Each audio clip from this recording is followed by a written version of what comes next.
예, 오늘 생일을 맞으신 우리 이정선 마리아 교우님은 아마 삼복더위에 어머니 젖을 땀을 뻘뻘 흘리며 빠르셨을 것 같습니다. 오늘 땀을 뻘뻘 흘리면서 예배하는 여러분 가운데 저는 그 어머니 하나님의 그 가슴에 있는 그 풍요로운 생명의 젖을 먹고 그분의 생명의 골수를 받아 모시는 그런 모습이 겹쳐 있다고 믿습니다. 여러분 힘드셔도 놀라운 일들을 기뻐하시기 바랍니다. 종교에 대해서 평생을 연구한 어떤 학자가요, 자기는 태어나면서부터 신을 안내받았고 평생을 순종하면서 열심히 믿었는데 결국에는 회의가 오더라고 말했습니다. 그러면서 자기는 한 번도 신에 대해서 그분이 누구신지는 규정해 본 적이 없었다고 그렇게 고백을 했습니다.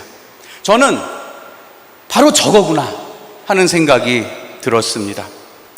사람은요, 유신론, 무신론 이렇게 신에 대해서 입장은 다 갖고 있는데 정작 그 신을 자기가 어떻게 분명히 규정하고 있는지에 대한 의견이 없다는 겁니다. 여기에는 우리도 해당되는 것이, 우리도 믿음 가운데 하느님이 누구신지가 분명해지지 않으면 마치 우리는 누군지도 모르는 상대와 늘 이야기 나누고 사랑을 느끼면서 함께 살고 있는 꼴이 된다는 겁니다. 이런 우리를 빗대듯이 또 어떤 위대한 신학자는 현대인들에게는 신 그리고 신앙이라는 말이 새로운 말이 되어야 한다고 했습니다. 그게 뭐냐면 우리 인생의 모든 것들에 우선하는 무조건적이고 절대적인 관심의 그 상대방, 그것이 신이고요, 그런 최종적 관심의 일들이 그게 신앙이라는 겁니다. 그리 보면 세상에 신은 없을 수가 없는 겁니다.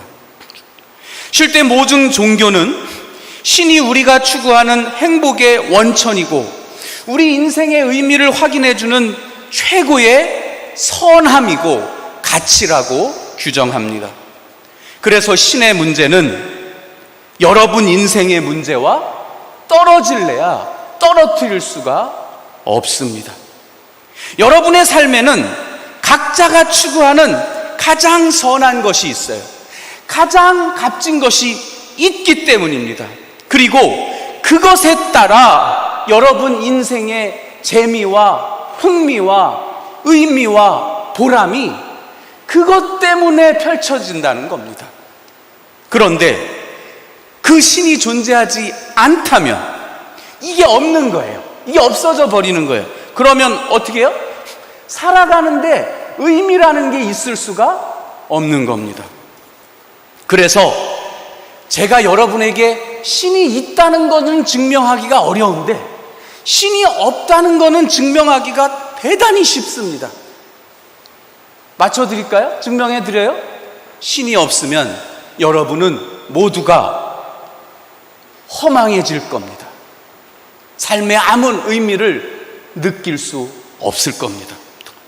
그런데 문제는 신을 이런 아주 깊은 관심의 대상 정도로 대할 수가 없다는 겁니다. 왜냐하면 그렇게 되면 사람은요, 내가 좋아하고 내가 옳다고 생각하는 삶의 모습과 방식을 전부 다 그게 신의 뜻이라고 주장할 게 뻔하기 때문입니다. 저도 어느 부분 하나님을 제가 이런 분이라고 규정하는 오류에 빠져서 살고 있습니다. 그러다 보니까 하나님이 저한테 말씀하시지 않고 어떻게 해요? 제가 하나님에 대해 말하는 게 하나님 말씀이 돼버리는 이런 잘못을 저지르며 살고 있습니다. 여러분께 송구합니다. 신을 모르는 것은 문제인데 잘못된 신을 세우는 것, 잘못된 신을 모시는 건 더 큰 문제입니다. 또 우리 성공회처럼 신앙의 모습이 아주 관대하고 포용적이고 유연한 그런 신앙에서는요, 본래의 신에 대한 뜻을 놓칠 가능성이 다른 데보다 훨씬 농후합니다. 그렇다면 그 역시 신을 잃어버린 신앙입니다. 그러니까 신이 없는 신앙이 가능해요? 불가능해요? 가능한 거예요. 자연스러운 겁니다. 사랑하는 교우님들께서는 여기까지 오는 인생살이에서 어떻게 신과 함께 살아오셨습니까? 혹시 가장 관심 가는 대상으로 그 관심들로 신을 마주하시지는 않으셨나요? 제가 맞춰볼까요? 제가 여러분에게 신이 누구신지 맞춰드려요? 말 안 하면 뭐 제가 맞춰야지 어떻게 해요? 여러분에게 신은 바로 하느님이셨습니다. 그리고 여러분의 신앙은 하나님의 아들 예수 그리스도의 제자로서 사는 것이었습니다. 예수에 대한 모든 관심이 여러분의 삶의 의미와 보람과 기쁨과 감동을 만들었을 게 뻔합니다.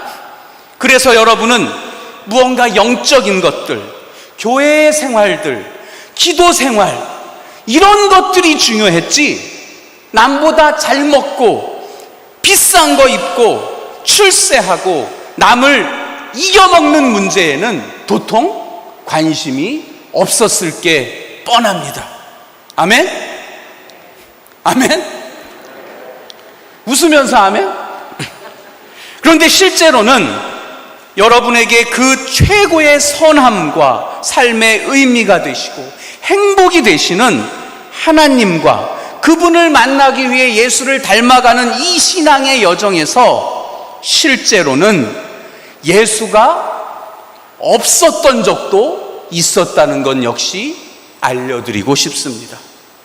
그래서 믿음 생활이 점점 힘을 잃어가고 내 자신의 이유와 만족함을 확인해 주지 못했던 것은 또 아니겠습니까?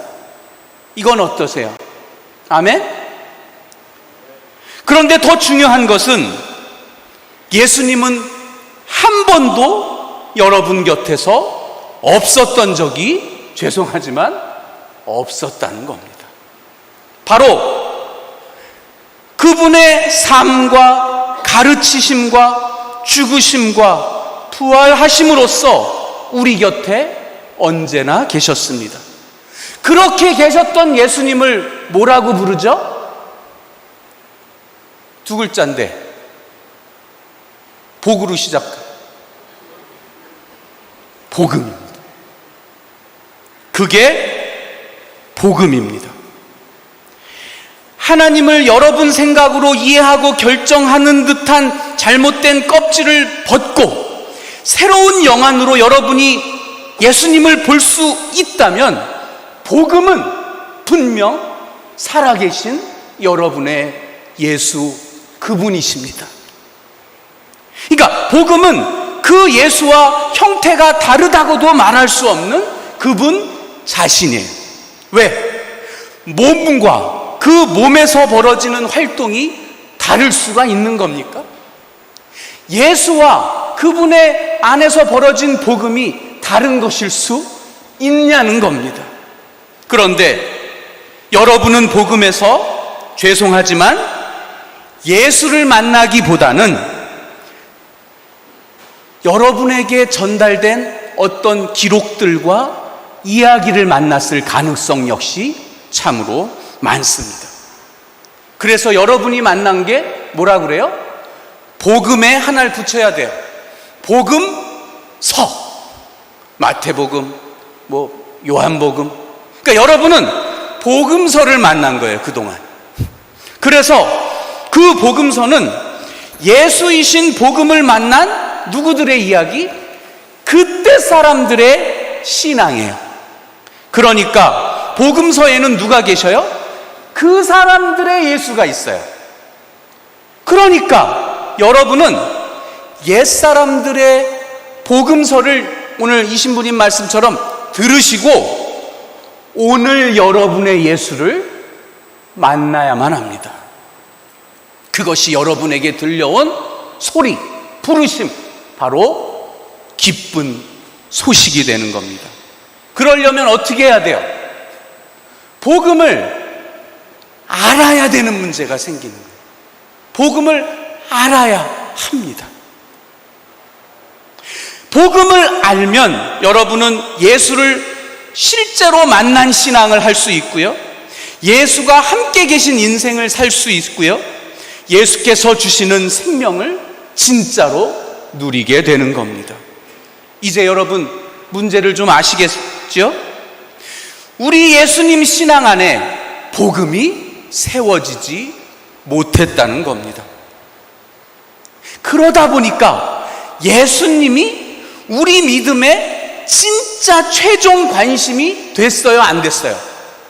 예수님이 관심이 아니었다는 거예요. 다른 게 관심이었어요. 그렇죠?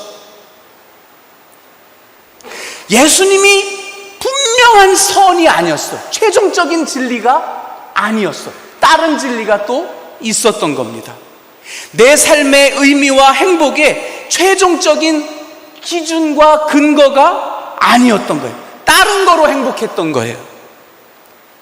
그렇다면 우리는 복음서 이야기를 그냥 들은 것이고요, 다른 사람의 믿음을 구경했던 겁니다. 그래서 이 세상에는 믿음 좋은 사람이, 교인들이 세속에 사는 사람보다 죄를 더 많이 지을 때가 많아요. 그리고 죄를 지면 일당을 주거든요. 그게 죄의 삭시 뭐라고요? 죽음. 그러니까 죄를 지면 죽음을 일당으로 받게 돼요. 죄 지은 만큼 매일 죽음을 일당으로 받으면서 차곡차곡 쌓아두면서 우리는 죽어가고 있었던 겁니다. 원인은 복음을 몰랐고 복음이 없었고 내가 만든 복음만이 있었기 때문입니다. 사람을 미워하고 해쳤어요. 그 사람에게 복음은 뭘까요? 그래, 너 진짜 그때 그럴 수 있었어. 나 이해해. 그리고 아무 조건 없이 문제를 덮어주는 게 그 사람에겐 복음일 겁니다. 그러나 예수님은 절대 그러지 않다고 말했을 것 같습니다. 분명히 그분은 회개하라고 하셨으니까요. 너가 그것을 고하고 하나님 앞에 고하고 책임을 지고 모든 것을 용서받으라고 그렇게 말했을 것입니다. 같은 것 같지만 조금은 다른 모습이 거기에 있는 겁니다. 여러분, 믿기만 하면 은혜로 구원된다면서 윤리적으로 똑바로 살지 않는 게 어떻게 신앙생활이 될 수 있냐는 겁니다. 이처럼 복음을 빼고 만나는 주님은 주님이 아닙니다. 오늘 우리는 복음을 분명하게 전부를 되찾아야만 합니다.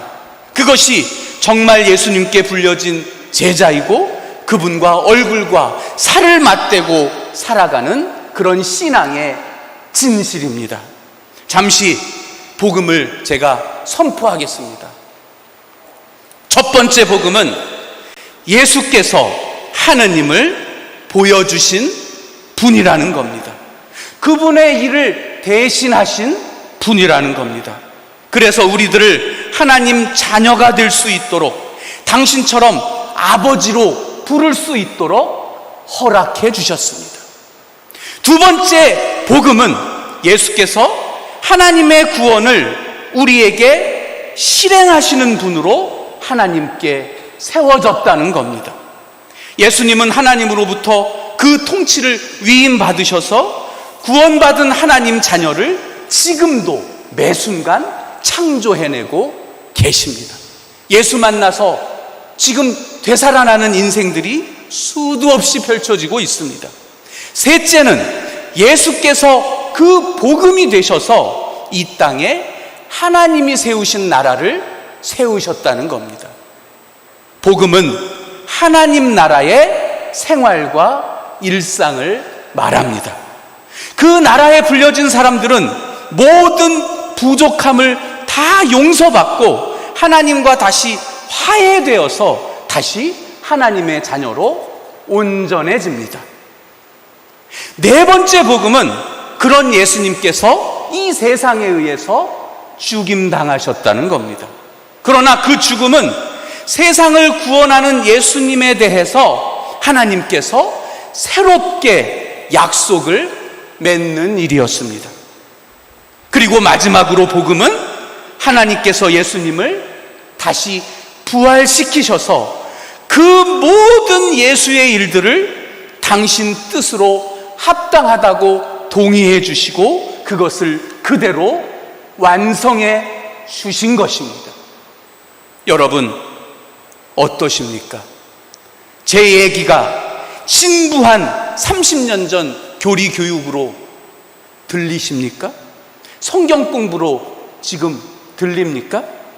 인정은 해야 하지만 내 삶의 본질이 되는 이야기가 아닌 걸로 받아들여지십니까?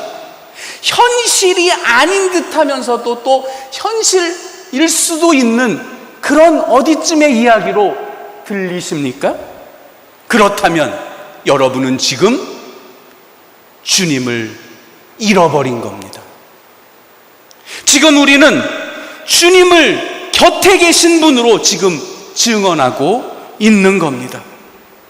그래서 결국 우리의 신앙은 예수께서 진짜 있느냐 없느냐의 문제가 아니라 그 예수께서 어떤 분이셨고 하나님 앞에 어떤 일을 하셨던 분인가에 의해서 우리의 삶이 결정된다는 사실을, 영향을 받는다는 사실을 우리는 알아야만 합니다.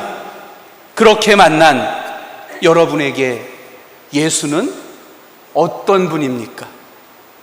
무엇을 하신 분이십니까? 중요한 건 그분께서 우리가 사는 이 땅의 문제에서만 개입하거나 활동하지 않으셨다는 겁니다. 땅의 문제에서 그분을 만났는데 그분이 어떻게 해결을 해주냐면 땅의 문제를 풀어서 해결하는 것이 아니라 땅의 문제를 풀기 위해 어디로 개입해요? 하늘의 영역을 참여하시고 개입하셔서 그 문제를 해결하셨다는 겁니다. 그래서 여러분 베드로한테 뭐래요? 네가 땅에서 풀면 그 문제가 하늘의 영역으로 풀릴 것이다. 땅과 하늘이 하나로 통합되는 땅의 비참한 존재가 아니라 우리 삶의 문제를 하늘로부터 도움을 받고 영향을 받는 하늘과 땅이 우주가 통합된 위대한 존재로 우리의 삶을 부르셨다는 겁니다. 복음이 우리 운명을 결정한 겁니다. 복음 때문에 우리는 패배자가 아니라 승자이고요. 복음 때문에 우리는 다 종이 아니라 주인이고요. 복음 때문에 우리는 다 죽어있는 사람이 아니라 살아있는 자가 된 겁니다. 복음 때문입니다. 그 원리 때문입니다. 그 형식 때문입니다. 다른 것으로는 아무런 영향을 우리는 받을 리가 없습니다. 사랑하는 교우 여러분, 예수께서는 당신 시대를 사는 사람만이 아니라 인간 본성의 모든 숙명을, 운명을 극복해주는, 한계를 넘어서게 해주는 하나님의 통치를 받도록 허락해 주신 분입니다. 그것이 기독교의 위대함입니다. 그것이 영원한 생명이라고 하는 구원입니다. 우리 모두를 더 이상 어떤 차별과 신분과 삶의 조건하고 아무 상관없이 하나님의 극진한 사랑 안에서 살 수 있도록 이 땅의 인생의 조건과 더불어서 소멸되지 않는 영원한 하나님 생명을 누릴 수 있도록 허락해 주신 것이 복음입니다. 우리 인생에 어떤 처지라도 죽음도 좌절도 허무함도 없도록 승리하게 하신 것이 복음입니다. 그래서 우리는 이 세상을 땅의 비참한 수치스러운 존재가 아니라 신의 본성, 신성을 드러내면서 우리는 살아가고 있는 겁니다. 그것이 저에게는 함께 계시는 예수입니다. 그분의 소식입니다. 여러분에게 다시 여쭙습니다. 여러분의 복음은 정말로 무엇입니까? 그것은 여러분의 삶의 현장에 예수께서 반드시 선포해 주실 겁니다. 그래서 여러분이 복음을 바로 알고 복음을 믿으면 살아계신 예수를 만나게 되고 그분이 죽어있는 우리를 일으켜 세우시어 하나님을 향해 인도해 주실 것입니다. 그럼 우리는 되살아나는 겁니다. 아멘. 주님을 복음으로 선포당하신 사랑하는 수원교회 교우 여러분, 여러분은 하나님을 향해 구체적이고 분명한 정의롭고 평화롭고 행복한 생활을 사셔야만 합니다. 그것을 실천해 내셔야만 합니다. 여러분의 복음이 기쁜 소식으로 다가와서 참 감사하고 자랑스러울 수 있다면 그것이 여러분이 만난 예수이며 여러분이 얻은 영원한 생명입니다. 그 영생은 여러분 안에 깃든 하나님의 생명이기 때문입니다. 그 하나님 생명은 여러분을 신의 본성과 형상으로 지금 매 순간 일으켜 세우고 변화시키고 있음을 잊지 마시기 바랍니다.